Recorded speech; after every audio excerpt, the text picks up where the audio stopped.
नमस्कार, मैं हूं दीपिका जोशी और आज मैं आ पहुंची हूं उत्तराखंड के भीमताल के अलचौना गांव में। ये गांव के किसान जैविक खेती का रुख कर रहे हैं। करीबन 70% से भी ज़्यादा किसान जैविक खेती अपना चुके हैं और इसका श्रेय जाता है यहाँ के प्रगतिशील किसान आनंद मणि भट्ट जी को। तो आइए उनसे सीधा मुलाकात करते हैं।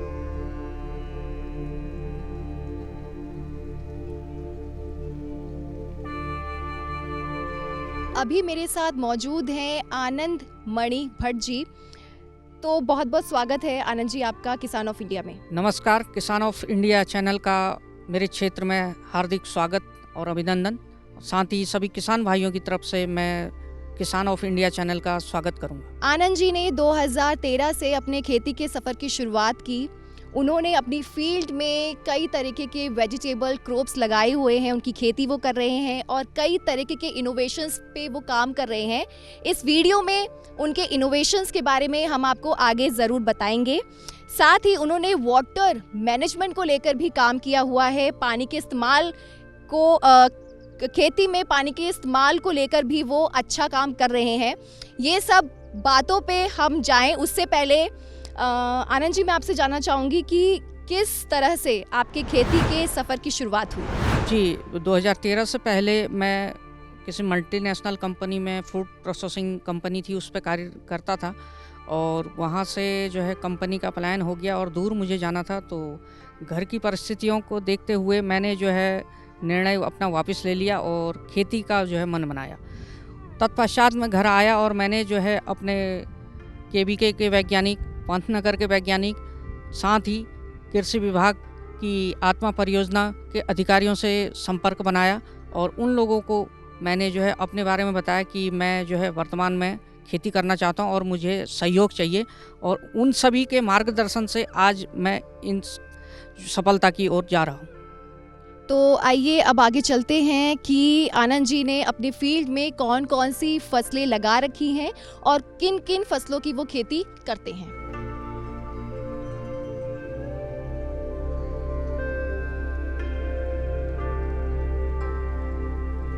आनंद जी, यहाँ पे आपने अभी कौन कौन सी फसलें लगा रखी हैं और इन फसलों के उत्पादन के बाद आप और कौन कौन सी यहाँ पे जो फसलें हैं वो लगाएंगे?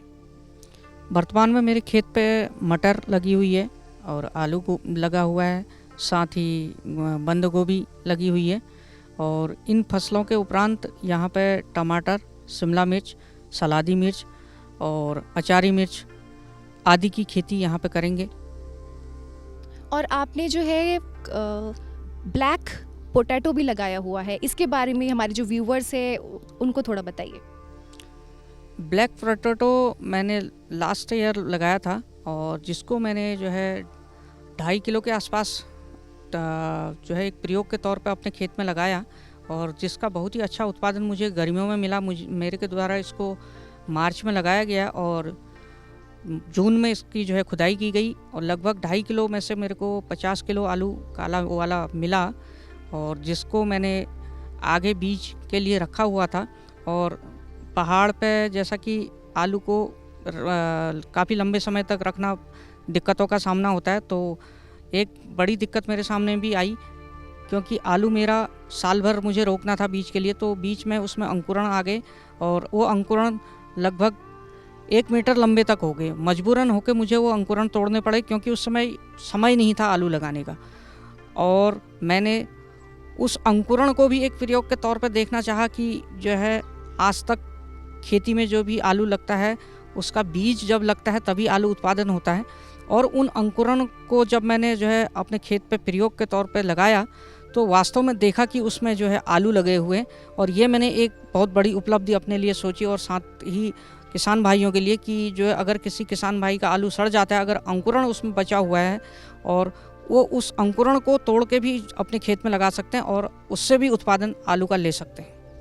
जी, अभी मैंने आपको शुरुआत में जो बताया था कि आनंद जी ने एक इनोवेशन पे काम किया है कि किसान जो आलू सड़ जाता है उसके अंकुरण से भी उत्पादन ले सकते हैं।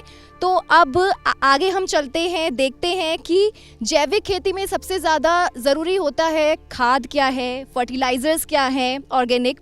तो आइए चलते हैं कि किस तरह से आनंद जी जो है अपने खाद जो है फर्टिलाइज़र्स हैं, इंसेक्टिसाइड्स हैं, वो रेडी करते हैं।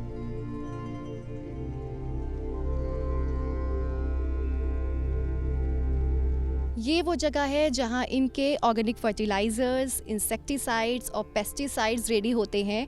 तो आनंद जी, ये जो डिब्बे रखे हैं, इन डिब्बों में क्या क्या है? मैं आपको दिखाना चाहूँगा अपना सर्वप्रथम पहला डिब्बा। ये इसमें मेरे द्वारा वेस्ट डीकम्पोजर इसको बोला जाता है, और ये वेस्ट डीकम्पोजर जो है एक खाद का काम करता है, और जो है हमारे जो भी खरपतवार, अगर बेकार के खरपतवार हैं, उनको एक स्थान पर इकट्ठा करके हम उस पर इसका छिड़काव करेंगे तो वो खरपतवार सड़ के जो है हमारे खाद का काम करता है। तो वेस्ट डीकम्पोजर एक तो खाद का काम करता है, और दूसरा इसको अगर फसलों पे स्प्रे करें तो ये जो है फसलों की रोग प्रतिरोधक क्षमता को भी बढ़ाता है। और आपको दिखाना चाहूँगा मैं दूसरा जार, जिसमें जो है यह फफूंदीनाशक का काम करता है और बहुत ही लाभदायक है फसलों के लिए। इसके द्वारा जो है फसलों में विभिन्न प्रकार के रोग, अगेती झुलसा, पसेसी झुलसा के अलावा जो भी रोग आते हैं उन पर रोग पर नियंत्रण होता है, और इसका जो है रिजल्ट फसलों पे बहुत अच्छा आता है। तो ये कुनाब जल है, इसको मेरे द्वारा इसमें जो है विभिन्न प्रकार के खरपतवार, गुड़, सरसों की खली, नीम की खली, उसके साथ ही इसमें गोमूत्र और गाय का गोबर, बेसन और अंकुरित दालें, इनका प्रयोग करा गया है, और जिसका रिजल्ट बहुत ही सकारात्मक है। और आपको मैं दिखाना चाहूँगा अपना तीसरा जार, जिसमें मेरे द्वारा कुनाब जल कीट रोधी बनाया गया है। ये जो है कीटों को रोकथाम के कार्य करता है। इसमें मेरे द्वारा विभिन्न प्रकार की, जैसे मैं कहूँगा इसमें मिर्च हो गई, तंबाकू हो गया, गुड़ हो गया, सरसों की खली हो गई, उसके अलावा इसमें नीम ऑयल हो गया, तो गाय का गोबर हो गया, गोमूत्र हो गया, इन चीज़ों को मिला के इसमें बनाया गया है। और ये बहुत ही अच्छा जो है कीट रोधी का काम करता है। कीटनाशक के बजाय कीट रोधी इसको कहेंगे, क्योंकि जैविक में देखा गया है कीट मरता नहीं है, भागता है इन दवाइयों के असर से। तो ये मेरा लास्ट वाला जार जो है ये जैविक कीट रोधी है। और ये जो पद्धति बताई गई है हमें KVK के वैज्ञानिकों, साथ ही आत्मा परियोजना के वैज्ञानिकों, और KVPAY जो प्रधानमंत्री कृषि विकास योजना है, उसके अंतर्गत ये किसानों को जो है यहाँ पे जानकारी दी गई है, और इसका जो है बहुत ही सकारात्मक रिजल्ट यहाँ पे किसानों को मिल रहा है। हमारे कृषि विज्ञान केंद्र जो हर डिस्ट्रिक्ट के अंदर रहे या हैं, उनका काम ये है कि जो नई टेक्नोलॉजीज़ आ रही हैं, आए दिन जो हमारी नई टेक्नोलॉजीज़ आती हैं, उन टेक्नोलॉजीज़ को हम किसान तक किस तरीके से पहुंचा पाएँ। तो कृषि विज्ञान केंद्र 3 तरीके से काम करते हैं। एक हमारा प्रसार निदेशालय, जो कि कृषि विज्ञान केंद्र उसके अंडर में आते हैं। इसके अलावा हमारे पास अपने प्रसार निदेशालय के अंदर एक ट्रेनिंग सेंटर है, जिस ट्रेनिंग सेंटर पर हम लोग उत्तराखंड के हर डिस्ट्रिक्ट से लोगों को यहाँ बुलाते हैं। अलग अलग सब्जेक्ट्स पर, विषय पर उनको हम लोग ट्रेनिंग देते हैं। वो मशरूम का भी हो सकता है, वो ऑर्गेनिक खेती का भी हो सकता है, वो एपीकल्चर का भी हो सकता है, वो पोल्ट्री का भी हो सकता है, वो बी कीपिंग का, मतलब बहुत जितने भी एंटरप्रेन्योरशिप्स हैं जो एग्रीकल्चर रिलेटेड हैं, हर एक के ऊपर हम लोग ट्रेनिंग यहाँ पर देते हैं। तो एक तो हमारे प्रसार निदेशालय का ये काम है। दूसरा, मैं यहाँ पर डायरेक्टर बनने के बाद समेटी का भी डायरेक्टर हूँ। समेटी के स्टेट गवर्नमेंट का सेक्टर है जो कि यहाँ पर ट्रेनिंग करवाते हैं। तो स्टेट गवर्नमेंट कुछ अपने किसानों को यहाँ पर भेजती हैं, और उसके लिए हम लोग उनको ट्रेनिंग देते हैं। हम लोग एक्सटेंशन सर्विसेज में जो लोग हैं उनको हम ट्रेनिंग देते हैं। हम लोग ऐसे जो केमिकल्स जो बेच रहे हैं, खाद जो बेच रहे हैं, बायो फर्टिलाइजर जो बेच रहे हैं, इनको भी अब किसान को छोड़िए, इन लोगों के लिए भी अब गवर्नमेंट ने ये मैंडेटरी कर दिया है कि ये लोग कहीं भी अगर अपना सामान बेचेंगे तो बिना उस सर्टिफिकेट के नहीं बेच सकते। तो हम लोग वो सर्टिफिकेट देने का काम भी करते हैं। बेसिकली अगर मैं एक शब्द में आपसे कहूँ कि KVK क्या करता है, KVK हमारी जो होलिस्टिक डेवलपमेंट है फार्मिंग कम्युनिटी की, उसके लिए काम करता है। आनंद जी, ऑर्गेनिक वे में ही अपने जो भी फर्टिलाइजर्स हैं, इंसेक्टिसाइड्स हैं, पेस्टिसाइड्स हैं, वो रेडी करते हैं। तो आगे चलते हैं। खेती में वाटर मैनेजमेंट की समझ होना भी बहुत ज़रूरी है। तो किस तरह से आनंद जी ने वाटर यूज़ को लेकर काम किया है, उसके मैनेजमेंट को लेकर क्या काम किया है, वो जानते हैं।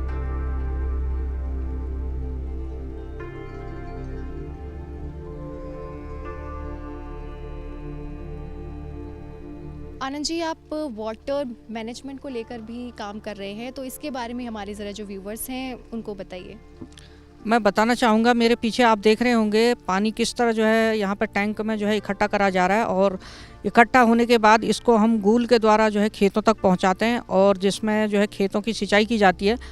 इस पद्धति के द्वारा एक तो समय अधिक लगता है, और जो है फसलों को उनकी उपलब्धता से भी ज़्यादा पानी खेत को मिलता है, जिससे जो है पानी का भी जो है ज़्यादा नुकसान होता है और जो है फसल का भी। तो वर्तमान में उत्तराखंड सरकार के द्वारा किसानों को सूक्ष्म सिंचाई पद्धति में बहुत अच्छी जो है सब्सिडी दी जा रही है, और इस सब्सिडी के अंतर्गत मेरे द्वारा अपने खेतों में फव्वारा सिंचाई और टपक सिंचाई का प्रयोग किया गया है, जिससे हम जो है अपने पानी को 60 से 70% तक बचा सकते हैं, और जिससे खेती पहले के बजाय ज़्यादा मुनाफा ले सकते हैं, क्योंकि जो है फसलों को ज़्यादा पानी की आवश्यकता नहीं होती है। तो टपक सिंचाई और फव्वारा सिंचाई एक ऐसी पद्धति है, फसल को उसके आवश्यकता के अनुसार हम पानी दे सकते हैं, जो कि गूल के द्वारा यह संभव नहीं है।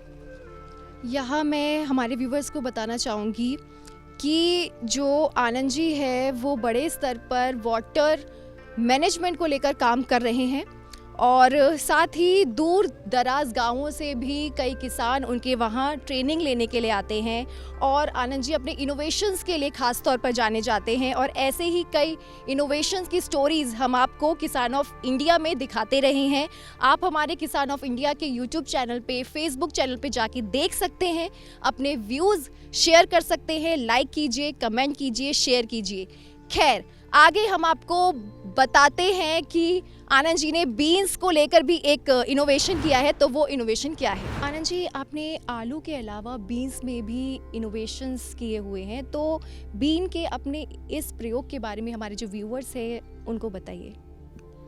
बीन में मैंने पिछले वर्ष प्रयोग के तौर पर जो है महाराष्ट्र की कंपनी से एक बीज मंगवाया था, और जिसका प्रचलन महाराष्ट्र में बहुत ज़्यादा है, और यहाँ के किसानों को इस बीज की जानकारी पूर्ण रूप से नहीं थी, और मैंने जो है यह बीज यहाँ पे मंगवाया, और जो मैंने अपने खेत में लगाया 200 ग्राम बीज मैंने जो है लगाया हुआ था उस समय, और उससे लगभग 30 से 40 हज़ार रुपये मुझे जो है मिला उत्पादन, और लगभग 100 रुपये kg तक मेरा जो है इसको मार्केट मिला।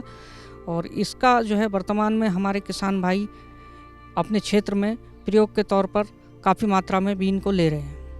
तो आनंद जी, मैं ये अगर जो बीन्स की आपने बात की, तो इसका अगर मैं मार्केट प्राइस पूछूं तो वो कितना रहता है?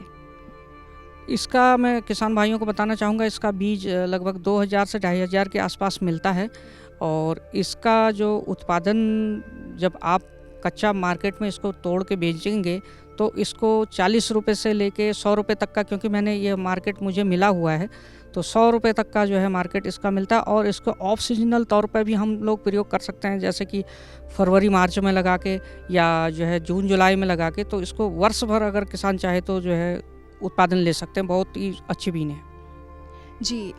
तो हमारी जो सरकार है वो भी बड़े स्तर पर जैविक खेती को बढ़ावा दे रही है, और आनंद जी खुद उसकी मिसाल हैं, जो जैविक खेती को अपने गांव में प्रोत्साहित कर रहे हैं, और उनकी देखा देखी में ही उनके गांव वालों जो किसान हैं उन्होंने भी जैविक खेती को अपनाया है। खेती जो है आज के समय की वो इनोवेशंस मांगती है, और आनंद जी खुद उसका एक जीता जाता उदाहरण है। तो आज की इस बातचीत के लिए आनंद जी आपका बहुत बहुत शुक्रिया। ठीक है, धन्यवाद। बाय डिफ़ॉल्ट हमारा पहाड़ जो है वो ऑर्गेनिक की तरफ है, और ऑर्गेनिक हम करते हैं। क्यों? क्योंकि हम लोगों का जो फर्टिलाइज़र कंजम्पशन है, केमिकल कंजम्पशन है जो पहाड़ का, वो बहुत कम है। 1 हेक्टेयर में अगर आप इन जनरलाइज करें तो 2 किलो भी केमिकल हमारा यूज़ नहीं होता है। इसका मतलब हमारे पास अपॉर्चुनिटीज़ बहुत हैं कि हम अपनी खेती को ऑर्गेनिक खेती की तरफ जल्दी ले जाते हुए हम किसान को ज़्यादा फ़ायदा पहुंचा सकते हैं। ऑर्गेनिक खेती से फ़ायदा केवल आप पैसे के कंटेक्स्ट में ही ना देखें, या किसान उसको ऑर्गेनिक खेती को पैसे के कंटेक्स्ट में ना देखें। ऑर्गेनिक खेती में एक चीज़ ये है कि हमको प्रीमियम प्राइस मिलता है अगर हमारा ऑर्गेनिक प्रोडक्ट सर्टिफाइड है तो। अब अगर हमारा ऑर्गेनिक प्रोडक्ट सर्टिफाइड हो जाता है तो हमको प्रीमियम प्राइस मिलता है, उसके लिए हमें मार्केट की आवश्यकता है। तो अगर हम किस तरीके से अपने किसान को मार्केट से लिंक कर देते हैं, उस केस में हमारे किसान की आय जो है वो अच्छी हो सकती है, पहली चीज़। दूसरी चीज़ जो मेरे ख्याल में शायद इससे ज़्यादा इम्पॉर्टेंट है वो ये है कि ऑर्गेनिक से आपको क्वालिटी फूड मिलता है।